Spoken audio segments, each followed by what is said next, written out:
should commit itself to achieving the goal before this decade is out of landing a man on the moon and returning him safely to the Earth. He challenged the National Aeronautics and Space Administration to carry American leadership in aviation to new heights.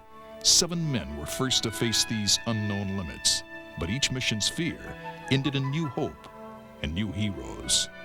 Man walked on the moon in less than a decade, and the world cheered. The lunar samples opened Earth's history. The Spirit opened our hearts.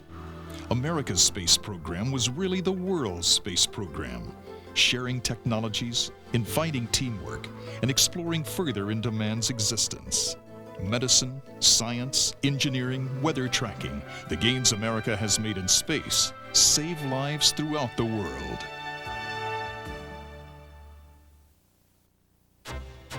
Astronaut Pete Conrad joined America's space program in 1962. He piloted the Gemini 5 flight, setting a new record of 190 hours and 56 minutes in orbit. Conrad flew on Gemini 11, docking in outer space and reaching a record 850 miles above the Earth. Conrad then commanded Apollo 12 and walked on the moon for over 7 hours. He flew the first manned Skylab mission, performing spacewalks to repair Skylab's damaged surface. Hi, I'm Pete Conrad. America was very focused on space throughout the Mercury missions, so anticipation was high for Gemini. EVA, or Extra Vehicular Activity, was a word of the time that spread through America's vernacular. In the previous months, man had taken a spacecraft past our atmosphere. Now man would move outside the craft and walk in outer space. This film is the story of Gemini 4. It's the first American spacewalk, or EVA, as shown through spectacular onboard photography with Earth as the background. You'll see what was the latest in spacesuit technology. Specially coated helmet lenses and revolutionary materials were used to protect us from the intense sun rays that are filtered out by the Earth's atmosphere. Much of our scientific achievement has been started by the need for better equipment in space. You'll see a very primitive computer on board Gemini, which would hardly compete with today's calculators. As America was going further into space, we were advancing in technology.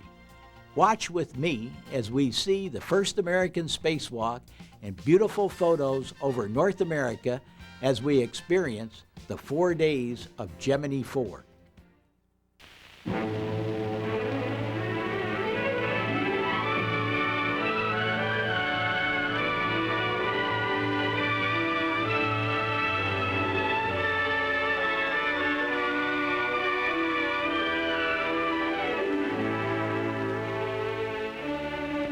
At 4 o'clock in the morning on June 3rd, 2 men arose in Florida.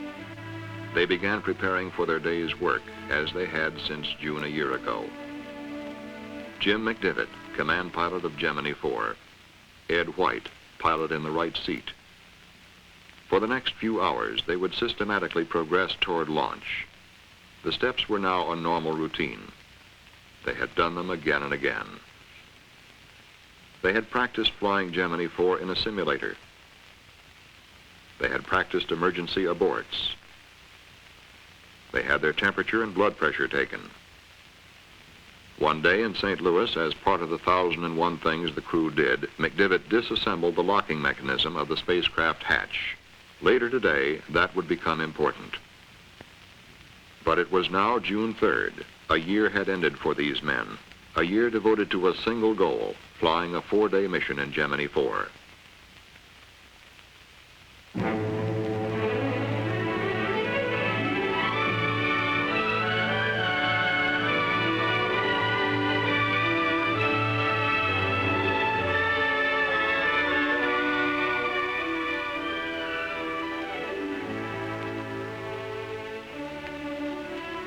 In America's first long-duration mission, Gemini 4 would complete 62 revolutions.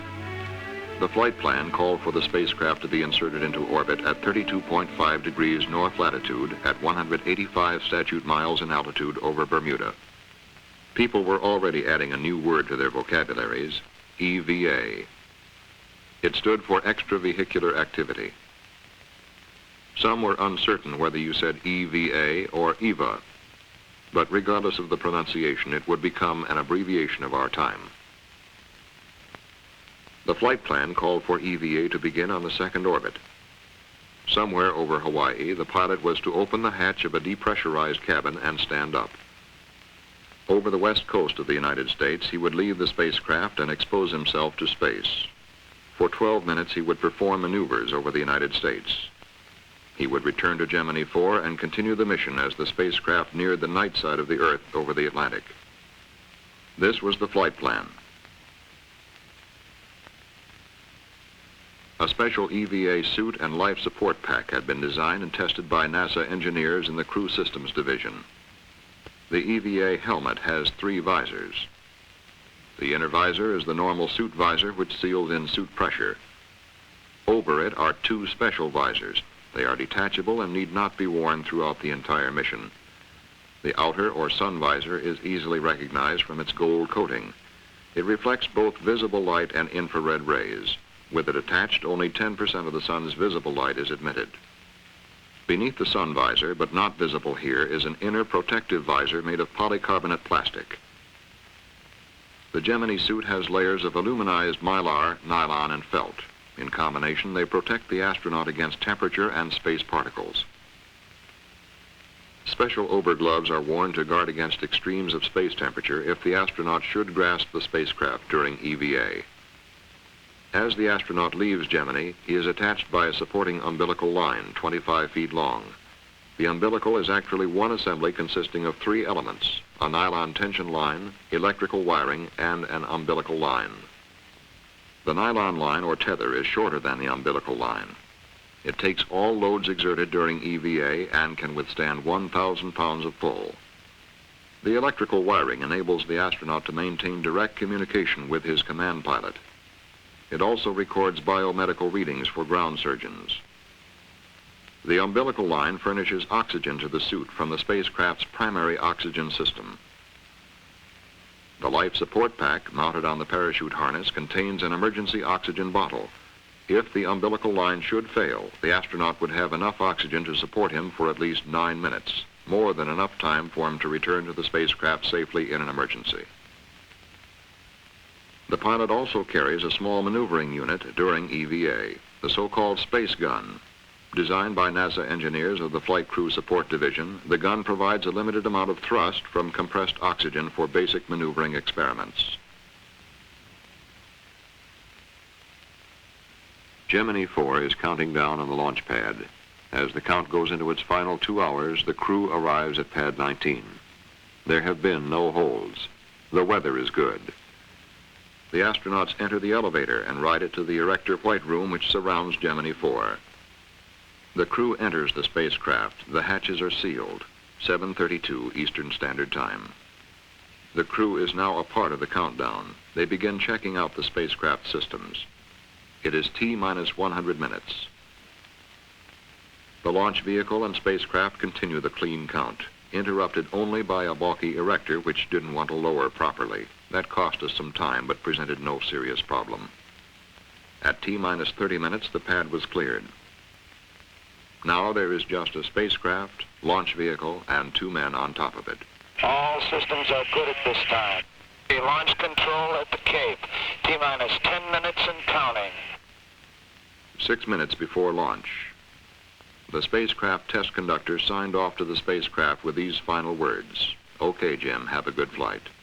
5, 4, 3, 2, 1, 0. Ignition. Start. Liftoff.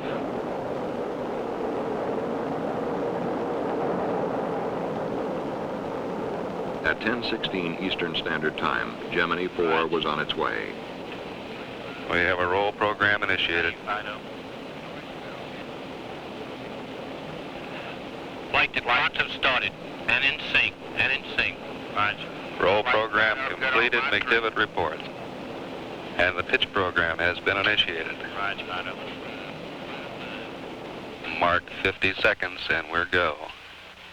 Guidance reports that the flight trajectory looks very, very close to right on the nominal value. Looks good. Flight data pretty noisy, but we're okay. Flight photo, good on Mach 3, little high. And Jim McDivitt reports Gemini 4 is go for staging, which will occur in a very few seconds. Just go. We have staging, and it's been confirmed here on the ground. Thrust looks good. Gemini 4 entered orbit with an insertion velocity of 25,745 feet per second, within 11 feet per second of planned velocity. The apogee of the first orbit was 177.6 statute miles. The perigee, 100.8 statute miles. Command pilot McDivitt started to work at once, attempting to fly an airplane formation with the second stage of the launch vehicle. The full resources of NASA in Houston were on hand to support Gemini 4. From a new 3-storied building, flight controllers at the Manned Spacecraft Center assumed direct control of the mission for the first time in the space program. The mission director now checked the status of a possible rendezvous. Ask him about his track with the launch vehicle. Roger. I haven't decided this time. It's directly below me, about 4 or 5 feet. I'm going to thrust down, get him full. Roger. Everything seemed favorable at that time. But as the first orbit progressed, the second stage of the launch vehicle drew away. Roger, Private. We still have the booster. We're out quite a ways from it now. It's taken a little more fuel than we had anticipated. To really make a major effort to close this last thing or to save the fuel?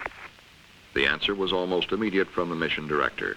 You might tell him, as far as we're concerned, we want to save the fuel. We're concerned about the lifetime more than we are matching that booster. Okay. And that was it. Okay. The second stage of the launch vehicle went on to become simply Space Object 1391. It would burn up over the mid-Atlantic 2 days later. Gemini 4. Okay, we're giving you a go for your EVA at this time. Okay. The crew started their checklist for EVA, but Command Pilot McDivitt decided not to rush things. He elected to go for EVA on the third revolution. Hawaii, Gemini 4. Go ahead, Gemini 4. Next pass around. I don't think we want to try it. Very good. Tell him Roger, we're happy understand. with Next pass around. that. Tell him we're happy with that. Most of the world waited 100 miles below. The crew had completed final preparations. The cabin was depressurized and the hatch open. Coming up on Hawaii, McDivitt reported that he was satisfied and ready to begin EVA. Surgeon, you ready to have him get out? Roger, flight, we're go. He's got some nice elevated rates, which we expected, and he's really speeded it up, but he looks great. Let's go. Okay. Hawaii, Houston flight. Houston flight, Hawaii, Capcom, go. Tell him we're ready to have him get out when he is. Gemini 4, Hawaii, Capcom. We just had word from Houston. We're ready to have you get out whenever you're ready. Okay, we've got our go now. Is that right? Affirmative. Okay, we're still doing a little work right here. Roger, understand. Get his status, Hawaii. Gemini 4, Hawaii, Capcom. Okay, I'm separating from the spacecraft. Okay, separate from the spacecraft at this time, Hawaii. Okay, my feet are out. Okay, let's get out. I think I'm dragging a little bit, so I don't want to fire the gun yet. Yeah, don't kill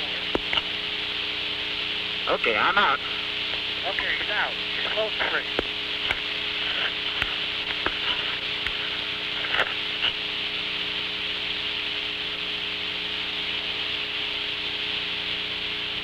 Okay, I put a little roll in, took it right out.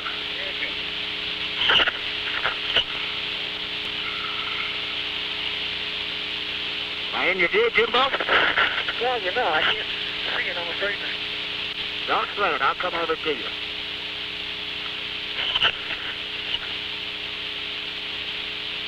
Yep, there goes your glove. Well, we just let it go. All right. Okay, I rolled off and I'm rolling to the right now. Under my own influence. There goes a... Looks like a thermal glove, Jim. It is, Ed. All right. Now, I've come above the spacecraft. I'm coming back down now. I'm under my own control. Okay, I'm coming over. It looks beautiful. I feel like $1 million. I'm coming back to you. The gun works real good, Jim. Let me get over here where I can see. Yeah. Well, I got me upside down. Okay, don't fire the thrusters. that flag look pretty. Yep. Okay, I'm right by the stud antenna now. Okay. Listen, let me get some lens for you there. I ought to be getting some tremendous pictures of you. Let me try again with the Hasselblad. Okay, I think I've exhausted my air now. Stay right there. I had very good control with it. I just needed more air. Okay, stand by. Let me take a couple pictures of them. All right. Tell me what you think. That's right. Capcom, it's very easy to maneuver with the gun. The only problem I have is I haven't got enough fuel. I've exhausted the fuel now, but I was able to maneuver myself out front of the spacecraft back. I maneuvered right up back on the back of the adapter. Just above Jim, came back into his view. This is the greatest experience. It's just tremendous. Right now, I'm standing on my head, and I'm looking right down. It looks like we're coming up on the coast of California. As I go in a slow rotation to the right. There is absolutely no disorientation associated with it. One thing about it, when Ed gets out there and starts wiggling around, it sure makes the spacecraft tough to control. Okay, I'm drifting down underneath the spacecraft. There's no difficulty with recontacting the spacecraft. It's all very soft. Particularly as long as you move nice and slow. I feel very thankful to have the experience to be doing this. I'll bring myself in and put myself out into your view, Jim. Is he taking pictures? Okay, you want me to maneuver for you now, Ed? No, I think you're doing fine. What I'd like to do is get all the way out, Jim, and get a picture of the whole spacecraft. I don't seem to be doing that. Yeah, I noticed that. You can't seem to get far enough away. No. Texas, remote your air to ground. California, go local. I'm coming back down on the spacecraft. Listen, it's all the difference in the world with this gun. When that gun was working, I was maneuvering all around. Just for your information, Ed, we're only down to 48% on our O2. Okay. ECS O2 pressure is about 830, so stay right up there. Let me get a picture of it. You see the camera here? Yeah. No, not now. I'm out of it. You got about 5 minutes. Okay, I will let myself go out now.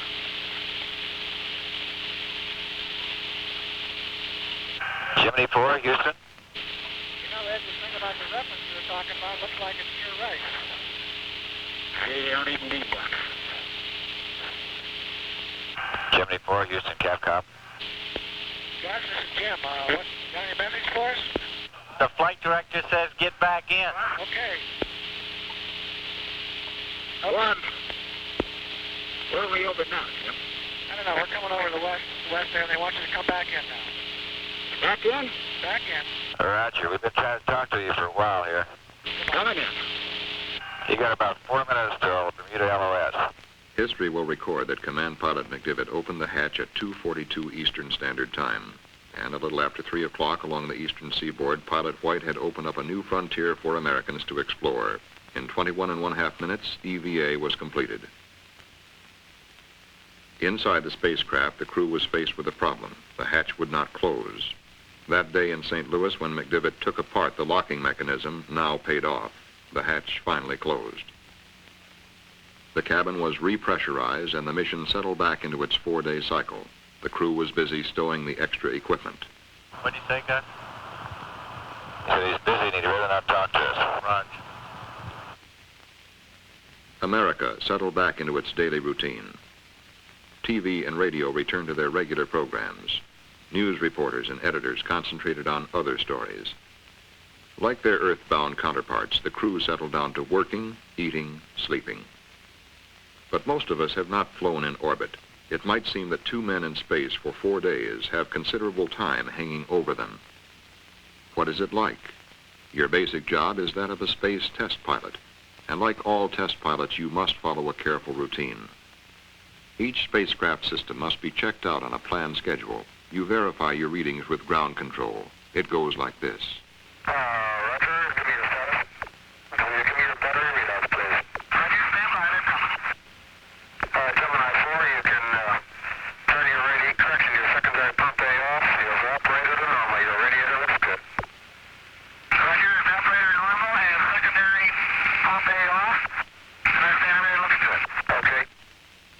In the past, an astronaut stuck very close to the basic job of flying a mission, performing as many simple experiments as his flight plan permitted.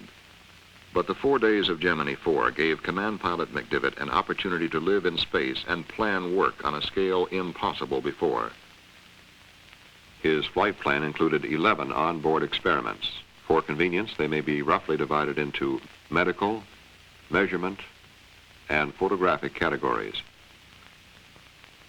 There were 3 medical experiments: in-flight exercise, in-flight phonocardiogram, and bone demineralization.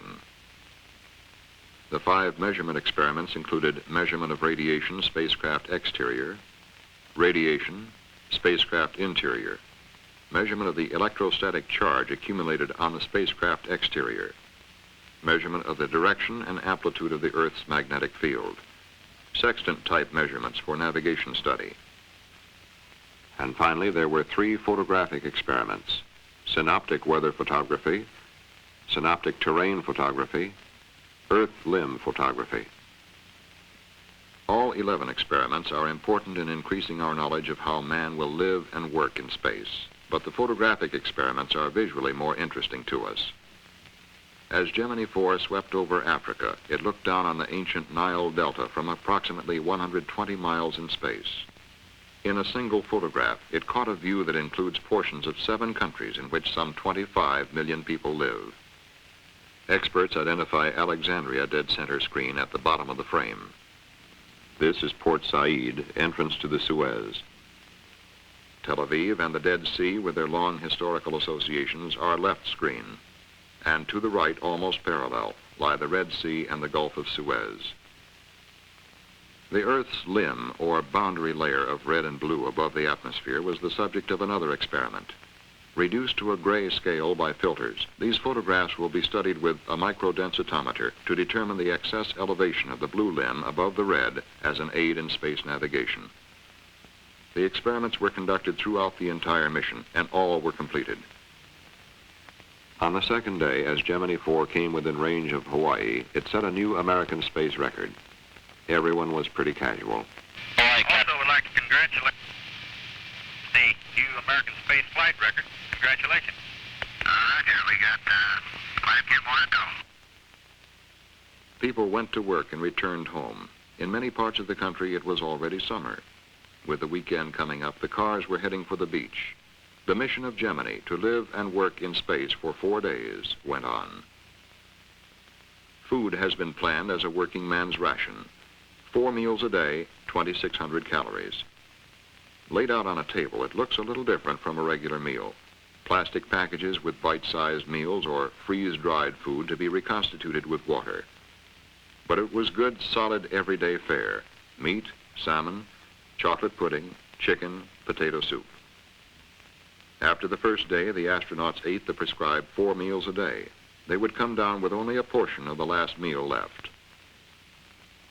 But sleep in space required an initial adjustment by the crew. It was somewhat like sleeping out under field conditions. Each astronaut showed individual patterns of response to the new environment, and White seemed to sleep more restfully than McDivitt. During the final 2 days of the mission, Command Pilot McDivitt took a series of formal and informal motion picture shots with a 16mm camera mounted at the pilot's window. The camera turns inward.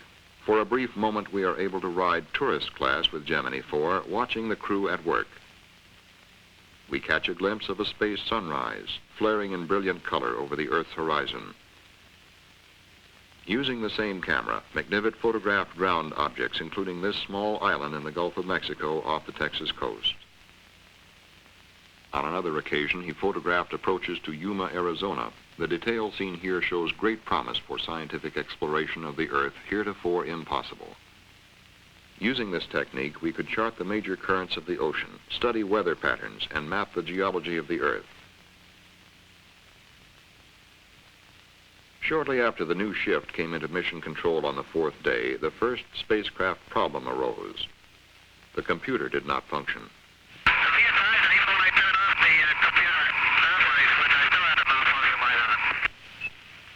We'll work on it. We'll give you an answer if we get one. The malfunction was pinpointed in the 49th revolution. When it did not clear up, Mission Director Christopher Kraft made a decision. Gemini 4 would go to a rolling re-entry. He immediately queried the command pilot. Hey, Gemini 4, what is your feelings on a rolling re-entry versus a 90-degree bank angle? We're recommending rolling here. Yeah, get the job done, so why don't we go ahead with it? The 60th revolution, the 4th day, and the computer out, but no problem. The flight surgeons made their final checks. Both men were busy stowing equipment.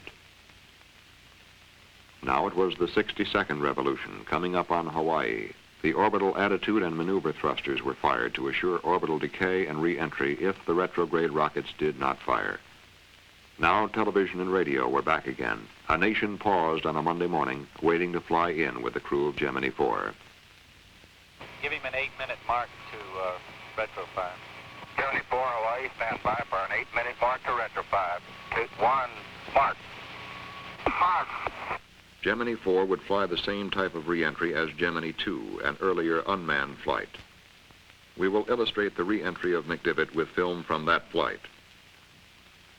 This is an onboard camera, Gemini 2, looking through the spacecraft window. The film is reproduced at 4 times normal speed. Feeling great. How about you? Gemini 4, Houston, Capcom. Houston, Gemini 4. Roger, you started your rolling re-entry? Roger. Your weather is still very good, Jim. Communications with the ground break off, but the onboard tape recorder is running. We listen to 2 men returning to Earth after 4 days in space. Look at us. We're making a fire too. Yeah, putting our ionization layer out. They're not reading us anymore now, brother. There goes Florida. Or is that Florida? I believe it is. See it on your side? Yeah. They're red hot, Jim. Sit back and relax. We ain't gonna do much about it from here out. No.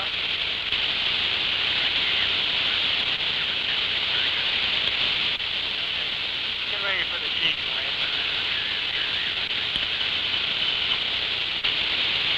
I think we got now about 5 feet. What would you say, Phil? It's only going up and through it. You know, it's kind of nice to have some Jeep stuff again.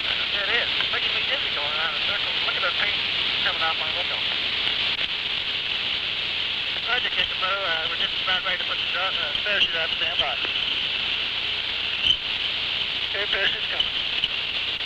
And there's the G-read. And it's a good one, isn't it? There's the Nobody can read me now, but does that parachute look great? You're not kidding. During re-entry, the USS Wasp launched 13 search and recovery aircraft. Gemini 4 splashed down at 12:13 Eastern Standard Time, June 7, 1965. It was sighted by a search aircraft 7 minutes later. Navy frogmen swiftly attached the flotation collar, and at 12:39, Command Pilot McDivitt opened the hatch. Both men took a deep gulp of fresh air. 4 days in space had ended. The command pilot requested a pickup by helicopter, and in a matter of minutes, the prime recovery helicopter had the crew safely on board. They were flown to the deck of the Wasp. Admiral William McCormick, commander of the Western Atlantic Recovery Forces, and his staff offered the first formal congratulations on the flight. The crew then walked to the carrier elevator, bound for their physical examination. A long series of physical examinations would follow in the days ahead. The condition of both astronauts was excellent. While the doctors were examining the crew, another group of men were scrutinizing other data just as closely. The engineers who designed the spacecraft and solved the problems took a hard look at what happened.